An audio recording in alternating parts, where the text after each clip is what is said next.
Rules ಗಳನ್ನ ನೀವು follow ಮಾಡಿಲ್ಲ ಅಂತ ಅಂದ್ರೆ ನೀವು ಬಾಡಿಗೆ ಕೊಟ್ಟಿರುವ ಮನೆ ಕಳ್ಕೋಬೇಕಾಗತ್ತೆ. ಬಾಡಿಗೆ ಮನೆಯಲ್ಲಿದ್ದವರಿಗೆ ರಾತ್ರೋರಾತ್ರಿ ಗುಡ್ ನ್ಯೂಸ್ ಕೊಟ್ಟಿದೆ ಸರ್ಕಾರ. ಕೇಂದ್ರ ಸರ್ಕಾರದಿಂದ 5 ಹೊಸ ರೂಲ್ಸ್ ಗಳು ಜಾರಿ ಆಗ್ತಿದೆ. ನೀವೇನಾದ್ರೂ ಬಾಡಿಗೆಗೆ ಮನೆ ಕೊಟ್ಟಿದ್ದೀರಾ ಅಥವಾ ಅಂಗಡಿಯನ್ನ ಬಾಡಿಗೆಗೆ ಕೊಟ್ಟಿದ್ದೀರಾ? ಹಾಗಾದ್ರೆ ಈ ವಿಡಿಯೋವನ್ನ ನೀವು ಮಿಸ್ ಮಾಡ್ಲೇ ನೋಡ್ಲೇಬೇಕು. ಹಾಗಾದ್ರೆ ಏನಿದು ಮಾಹಿತಿ ಎಲ್ಲ ಸಂಪೂರ್ಣವಾಗಿ ನೋಡೋಣ. ಅದಕ್ಕೂ ಮುನ್ನ ನೀವು ಕೂಡ ಬಾಡಿಗೆ ಮನೆಯಲ್ಲಿದ್ರೆ ತಪ್ಪದೆ ಈ ವಿಡಿಯೋವನ್ನ ಲೈಕ್ ಮಾಡಿ, ಹಾಗೆ ನಿಮ್ಮ ಜಿಲ್ಲೆ ಯಾವುದು ಎಂದು ನಮಗೆ ಕಮೆಂಟ್ ಮೂಲಕ ತಿಳಿಸಿ. ಬಾಡಿಗೆ ಮನೆಯಲ್ಲಿ ವಾಸಿಸುತ್ತಿರುವವರಿಗೆ ಕೇಂದ್ರ ಸರ್ಕಾರದಿಂದ 5 ಹೊಸ ರೂಲ್ಸ್ ಜಾರಿ. ಸ್ವಂತ ಮನೆ ಇರುವ ಮನೆ ಮಾಲೀಕರಿಗೆ ಬಿಗ್ ಶಾಕ್ ನೀಡಿದ ಕೇಂದ್ರ ಸರ್ಕಾರ. ಇರಲು ಸ್ವಂತ ಮನೆ ಇಲ್ಲದವರಿಗೆ ಹಾಗೂ ಶಾಲಾ ಕಾಲೇಜುಗಳಿಗೆ ಹೋಗುವ ವಿದ್ಯಾರ್ಥಿಗಳಿಗೆ, ಬಾಡಿಗೆಯಲ್ಲಿ ಇದ್ದವರಿಗೆ ಅಥವಾ ಕೆಲಸಕ್ಕೆ ಬೇರೆ ಊರಿಗೆ ಅಥವಾ ಒಂದು ಸ್ಥಳದಿಂದ ಮತ್ತೊಂದು ಸ್ಥಳಕ್ಕೆ ಹೋಗಿ ವಾಸಿಸುತ್ತಿರುವವರಿಗೆ ಕೇಂದ್ರ ಸರ್ಕಾರವು 5 ಬಗೆಯ ಹೊಸ ರೂಲ್ಸ್ ಜಾರಿಗೆ ತಂದಿದ್ದು ಎಲ್ಲ ಬಾಡಿಗೆದಾರರಿಗೆ ಭರ್ಜರಿ ಗುಡ್ ನ್ಯೂಸ್ ನೀಡಿದೆ. ಬನ್ನಿ, ನೀವು ಕೂಡ ಬೇರೆಯವರ ಮನೆಯಲ್ಲಿ ಬಾಡಿಗೆಯಲ್ಲಿದ್ದರೆ ತಪ್ಪದೆ ಈ ವಿಡಿಯೋಗೆ ಈಗಲೇ ಒಂದು ಲೈಕ್ ಮಾಡಿ.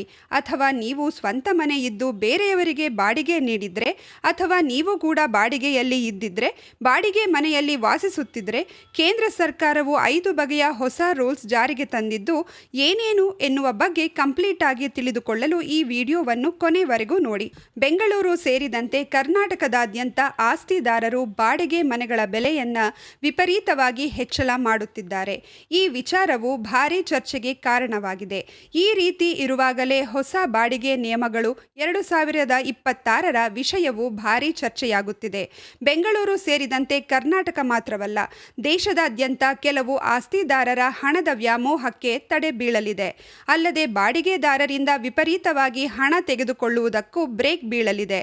ಹೊಸ ಬಾಡಿಗೆ ನಿಯಮಗಳು 2026 ಮುಖ್ಯವಾಗಿ ಮನೆ ಮಾಲೀಕರು ಮತ್ತು ಬಾಡಿಗೆದಾರರ ನಡುವೆ ನಡೆಯುವ ಬಾಡಿಗೆ ವ್ಯವಹಾರವನ್ನು ಹೆಚ್ಚು ಪಾರದರ್ಶಕ ಹಾಗೂ ಕಾನೂನುಬದ್ಧ ಮಾಡುವ ಉದ್ದೇಶದಿಂದ ಕೇಂದ್ರ ಸರ್ಕಾರ ರೂಪಿಸಿರುವ ನಿಯಮವಾಗಿದೆ.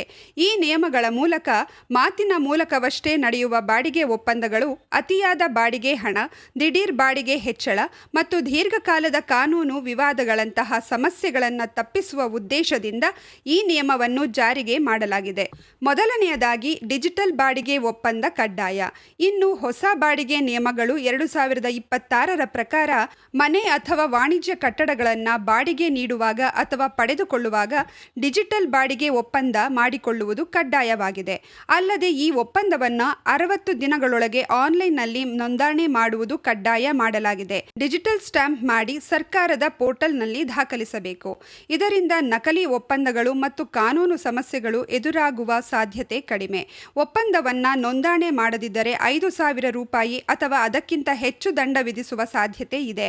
ಎರಡನೆಯದು, ಸೆಕ್ಯೂರಿಟಿ ಡೆಪಾಸಿಟ್ಗೆ ಮಿತಿ. ಬೆಂಗಳೂರು ಸೇರಿದಂತೆ ದೇಶದ ವಿವಿಧ ಭಾಗಗಳಲ್ಲಿ ಬಾಡಿಗೆ ಮನೆಗಳಿಗೆ ಮುಂಗಡ ಹಣವನ್ನು ವಿಪರೀತವಾಗಿ ಪಡೆದುಕೊಳ್ಳಲಾಗುತ್ತದೆ.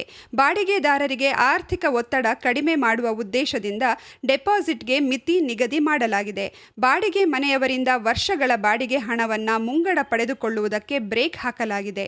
ಹೊಸ ನಿಯಮದ ಪ್ರಕಾರ ಮನೆಗಳನ್ನು ಬಾಡಿಗೆ ನೀಡುವ ಸಂದರ್ಭದಲ್ಲಿ ಕೇವಲ 2 ತಿಂಗಳ ಬಾಡಿಗೆ ಮಾತ್ರ ಡೆಪಾಸಿಟ್ ಮಾಡಿಕೊಳ್ಳಬಹುದಾಗಿದೆ.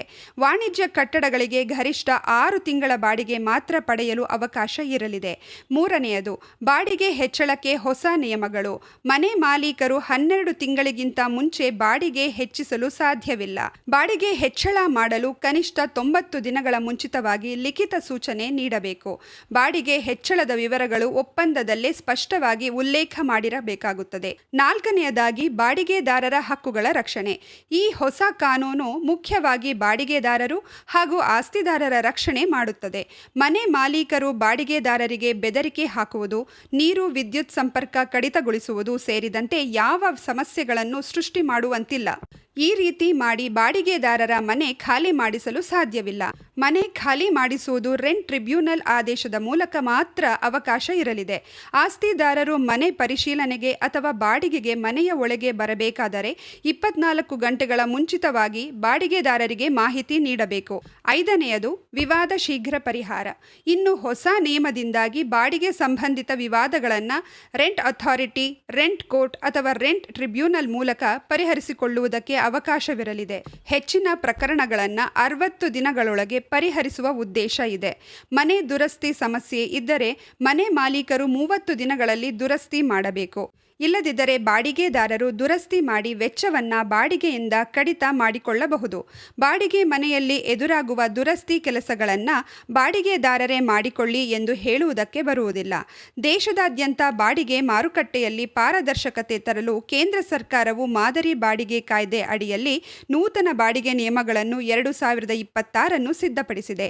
ಈ ಹೊಸ ನಿಯಮಗಳು ಮನೆ ಮಾಲೀಕರು ಮತ್ತು ಬಾಡಿಗೆದಾರರ ನಡುವಿನ ಸಂಬಂಧವನ್ನು ಸುಗಮಗೊಳಿಸುವುದಲ್ಲದೆ ಪ್ರಮುಖವಾಗಿ ಸೆಕ್ಯೂರಿಟಿ ಡೆಪಾಸಿಟ್ ವಿಷಯದಲ್ಲಿ ಸಾಮಾನ್ಯ ಜನರಿಗೆ ದೊಡ್ಡ ಮಟ್ಟದ ಸಮಾಧಾನ ತರಲಿದೆ. ಹೊಸ ನಿಯಮದ ಪ್ರಕಾರ ಅಂಶಗಳು: ಸೆಕ್ಯೂರಿಟಿ ಡೆಪಾಸಿಟ್ಗೆ ಮಿತಿ. ಇನ್ಮುಂದೆ ಮಾಲೀಕರು ತಮ್ಮ ಇಚ್ಛೆಯಂತೆ ಭಾರೀ ಮೊತ್ತದ ಅಡ್ವಾನ್ಸ್ ಅಥವಾ ಡೆಪಾಸಿಟ್ ಕೇಳುವಂತಿಲ್ಲ. ವಸತಿ ಮನೆಗಳು ಗರಿಷ್ಠ 2 ತಿಂಗಳ ಬಾಡಿಗೆಯನ್ನು ಮಾತ್ರ ಡೆಪಾಸಿಟ್ ಆಗಿ ಪಡೆಯಬೇಕು. ವಾಣಿಜ್ಯ ಮಳಿಗೆಗಳು, ಕಚೇರಿ ಅಥವಾ ಅಂಗಡಿಗಳಿಗೆ ಗರಿಷ್ಠ 6 ತಿಂಗಳ ಬಾಡಿಗೆಯನ್ನು ಡೆಪಾಸಿಟ್ ಆಗಿ ನಿಗದಿಪಡಿಸಲಾಗಿದೆ. ಲಿಖಿತ ಒಪ್ಪಂದ ಕಡ್ಡಾಯ. ಕೇವಲ ಬಾಯಿ ಮಾತಿನ ಒಪ್ಪಂದಕ್ಕೆ ಇನ್ನು ಮುಂದೆ ಕಾನೂನು ಮಾನ್ಯತೆ ಇರುವುದಿಲ್ಲ. ಪ್ರತಿ ಬಾಡಿಗೆ ವ್ಯವಹಾರಕ್ಕೂ ಕಡ್ಡಾಯವಾಗಿ ಲಿಖಿತ ಒಪ್ಪಂದ ಇರಲೇಬೇಕು.